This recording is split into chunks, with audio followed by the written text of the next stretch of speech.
Welcome to the VSPAGY Editor feature tutorial, where we'll explore how to harness the power of personalizable components. Make your customers feel special and hit the bullseye by directly marketing or promoting the content they truly want, with the help of personalization.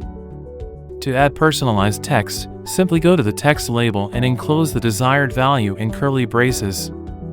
For example, in this template, I want to personalize names, so name is written between curly braces. This is necessary to designate it as a variable. This editor enables personalization in images and videos. Drag the image variable onto the canvas, resize, and place it as you like. The same applies to videos. You will find all these personalizable components in the Excel sheet that you will download while creating a project. Fill in the data carefully in the allocated columns. Now it's your turn to delve into the capabilities of the VSPAGY editor. Thank you for watching.